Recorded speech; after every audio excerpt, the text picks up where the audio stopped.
Hey everyone, Justin here again. Now we're going to go over some information on how to use web forms and what they look like. So this will again be a pretty quick video as it's pretty easy and you kind of just follow along on the steps here. But we'll run through a few samples here and kind of show you what they look like. So I've got my investor fact sheet pulled up here that we went over in our previous videos. And typically this information is going to show up in 5.9, but if for some reason it doesn't, you can always utilize this sheet. But most of the time, you're going to be pulling this information directly from 5.9. It's just a little bit easier to show you guys training-wise in here. So what we'll do is we're going to scroll over here and go over to the web forms Podio/email tab. So here, this one's going to be one of the more different ones. It's not as typical as everyone else's because you can see here it's through REI Vault Forms.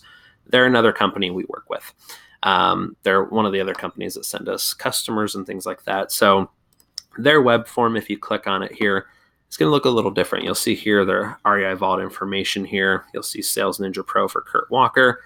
And we've got the different steps. And essentially what you want to do on these web forms is always just follow through step by step and get the information. We will go over some training on questions and things that you guys are going to be required to ask and information you're going to need to get. But that's going to be kind of as a filler as the call goes. We want to get this basic information and then fill in the details and the gaps that we're looking for on these calls. So you can see here we've got the lead source. It's even got a little script here. Thank you for calling Kurt Walker's office. Are you calling about a property you'd like to sell or a note you received in the mail? Do they have a property for sale? Yes. If they do, you can see the information changes. If they don't, you can see that they're not interested or removed from list. You've got a couple options. So we'll say yes.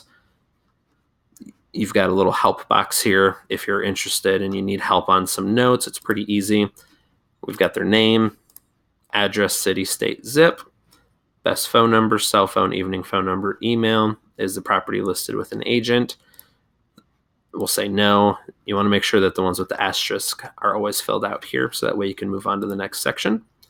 As we go to the next, then you've got the next part of the script here. Can I ask you a few questions about the property? This will take about 3 to 5 minutes, and I'll pass this over to our buying specialist who'll be able to quickly get back to you with an offer and more information about us. Then you've got some more fields here to fill out, different options for beds, baths, the condition of the property. Are there any repairs that need to be done? How old is the roof? So different information you're gathering about the property. If they've got special features, we can click on it. Pool or jacuzzi, is it waterfront, the garage? Does it have a basement?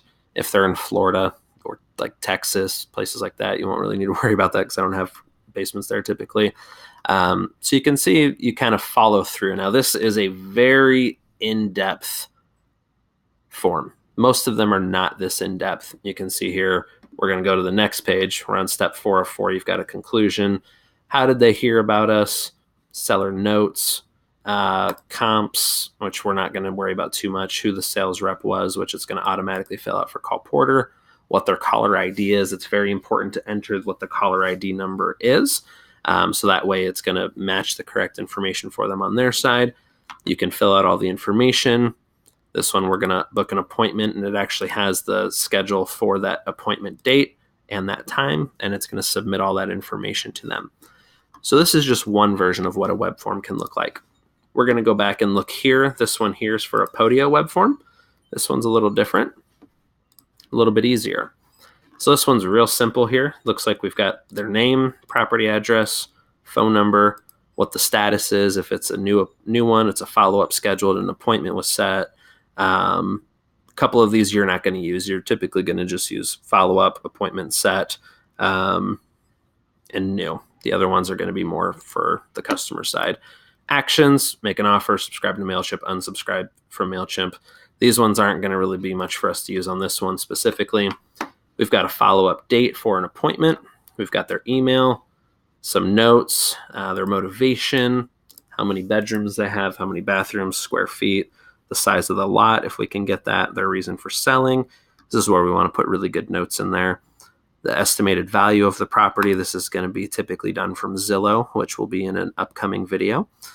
Why this estimate, repairs needed, what's needed to be done, how much they might think it's going to be is going to be in the repair estimate.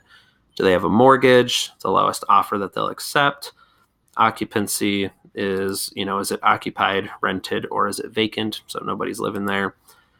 Is it listed with an agent? Yes or no? What it's listed for if it is. When do they need to sell by? And then submit. So that's one easy form.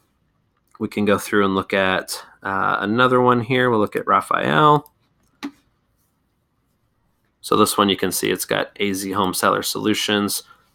We've got the information here.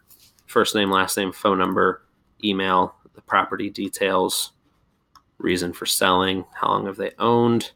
This is some information about the customer itself or themselves. Is it listed? So you can see a lot of the same questions in here, but each one's just a little bit different. So you just want to go through, follow through, make sure we're asking the correct questions, we're filling out all the details and things like that, and pressing submit at the end. And then that way we know that we're sending the information to them. Most of these are going to be pretty much the same. This one is a little bit different as well. Looks like they've got their own link here, which that's the wrong one. So here we go, this one. So this one is actually on their website that they're using. So we're just using their link that's on their website. We're filling out the information, submitting it. So as you can see, every customer we work with is a little bit different, but we're always going to pretty much follow the same flow, the same process, the same questions, things like that, with a little bit of differences on each one. And really all it comes down to is just making sure that we follow the correct information here. So this has been our web forms section here, and we'll see you on the next video.